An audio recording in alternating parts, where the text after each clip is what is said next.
বন্যা পরিস্থিতির খবর জানাতে চট্টগ্রামের সাতকানিয়া থেকে যোগ দিচ্ছেন সহকর্মী রিয়াজ রায়হান। রিয়াজ, বিপর্যস্ত এলাকাগুলোর সার্বিক পরিস্থিতি কেমন দেখতে পাচ্ছেন, আর পানি কি কমেছে, বিস্তারিত জানাবেন।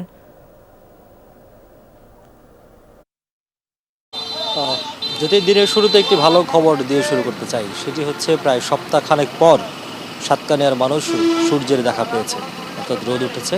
সকাল থেকেই মোটামুটি সূর্য তার উত্তাপ ছড়াচ্ছে, কিন্তু যদিও মাঝে মধ্যেই আবার আকাশ কালো করে মেঘ আসছে এবং সেখানে গুড়ি গুড়ি বৃষ্টি হচ্ছে। তো আরও আসার কথা হচ্ছে গতকাল থেকে বা দুদিন থেকে যে পানিগুলো কমা শুরু করছিল, সেটি মাঝে মাঝে বেড়েছিল বটে, তবে অনেকখানি গতকাল রাত থেকে কমেছে। আমি এখন যে জায়গাটিতে দাঁড়িয়ে আছি, যেটি দেখছেন এখন, যেখানে মানুষের হাঁটুর নিচে পানি, সেটি গতকালকে প্রায় কোমর পানি ছিল।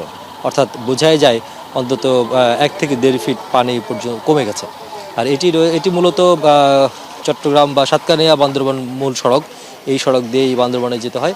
আর এই জায়গাটিতে প্রতি বছর আসলে বন্যা, এখানকার মানুষ যদি বলছেন যে প্রতি বছর যখন বৃষ্টি হয় বা বর্ষা মৌসুম এখানে পানি জমে, যেহেতু এটি নিচু রয়েছে, সুতরাং তাদের দাবি হচ্ছে এটি যাতে একটু উঁচু করে দেওয়া হয়, তাহলে হচ্ছে এই অল্প একটু জায়গা, এই অল্প একটু জায়গার জন্য বান্দরবানের সঙ্গে পুরো চট্টগ্রাম বা পুরো দেশের যোগাযোগ বিচ্ছিন্ন হয়ে যায়।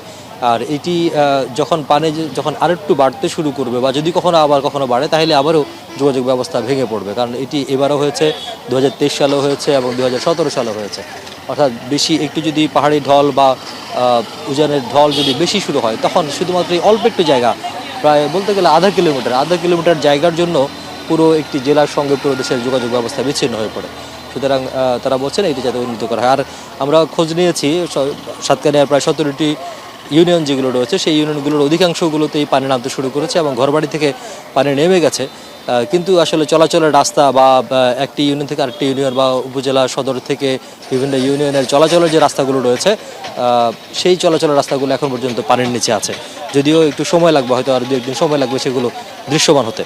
তবে আশা কথা হচ্ছে পানি কমতে শুরু করেছে। যদি উজানের ঢল আর না হয় বা ভারী বৃষ্টিপাত যদি আর না হয়, তাহলে উজানের ঢল বন্ধ হলে সাঙ্গু এবং মাতামুহুরী বা বাঘখালী বা ডলু নদী, এই নদীগুলোর পানি কমতে শুরু করবে। পানি কমলেই এই যে উপরের যে পানিগুলো রয়েছে বা সমতলের যে পানিগুলো রয়েছে, সেগুলো নদীতে যাওয়ার সুযোগ তৈরি হবে।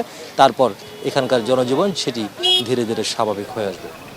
রিয়াজ, আপনাকে ধন্যবাদ সেখানকার সার্বিক চিত্র তুলে ধরার জন্য।